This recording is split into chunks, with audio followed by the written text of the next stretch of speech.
দেয় কেউ পথভ্রষ্ট করতে পারবে না। আল্লাহ যদি হেদায়েত না দেয় কেউ পথ দেখাইতে, প্রধান বক্তা আর বিশেষ বক্তা, চাঁদের দেশের বক্তা আর মঙ্গল গ্রহের বক্তা, কামুজি ফয়সালা কোথায়? এই জন্য আমরা আগে ফেঁস গেল বলে নে, এই যে খুতবা এটা সবাই পড়ে, রাসূলুল্লাহ সাল্লাল্লাহু আলাইহি ওয়াসাল্লামের জবানের খুতবা। এই জন্য বললাম, ওই কথার প্রসঙ্গে তিনটা কথা বললাম। এই তিন জিনিস মানুষকে বরবাদ করে। এক, গাফলত, অবহেলা। সুযোগ আছে, সময় আছে, শরীর আছে, স্বাস্থ্য আছে, যৌবন আছে, সক্ষমতা আছে, কিন্তু কদর করে না। 1টা বাজে জোহরের আজান, 4:15 বাজে আসরের আজান, 3.25 ঘন্টা, 12 রাকাত নামাজ পড়তে 3.25 ঘন্টা লাগে। তো কেন পড়লেন? কেন পড়লেন? 6:40 মনে করেন ফজরের সূর্য ওঠে, 5:20, 5:25, 30 আজান দিয়ে ফেলছে।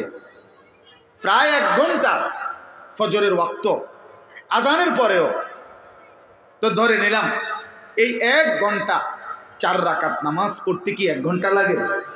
কেন পড়লেন?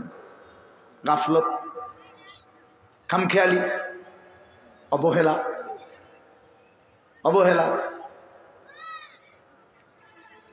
7:30 বাজে এশার আজান হয়েছে, তো রাত 12টা পর্যন্ত, কত লম্বা টাইম, কেন পড়লো না? খামখেয়াল। এই জন্য বাপ, গাফলত অনেক বড় অপরাধ, গাফলত অনেক বড় বরবাদি, গাফলত, গাফেল অনেক বড় বদনসিব। যে শরীর, স্বাস্থ্য, যোগ্যতা, সামর্থ্য, সময় সব কিছু থাকার পরেও বঞ্চিত হলো শুধু গাফলতের কারণে। কিসের কারণে বাপ বলেন? গাফলতের কারণে।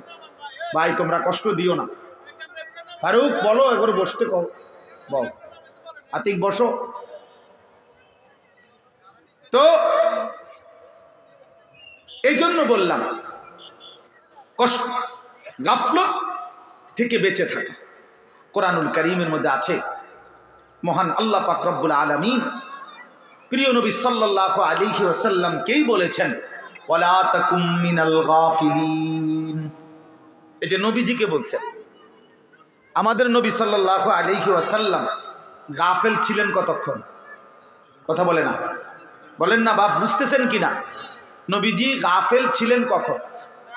আম্মা জান আয়েশা রাদিয়াল্লাহু তাআলা আনহা বলেন, নবীজির স্ত্রী উম্মুল মুমিনিন বলতেছেন, কানা রাসূলুল্লাহ সাল্লাল্লাহু আলাইহি ওয়াসাল্লাম ইয়াযকুর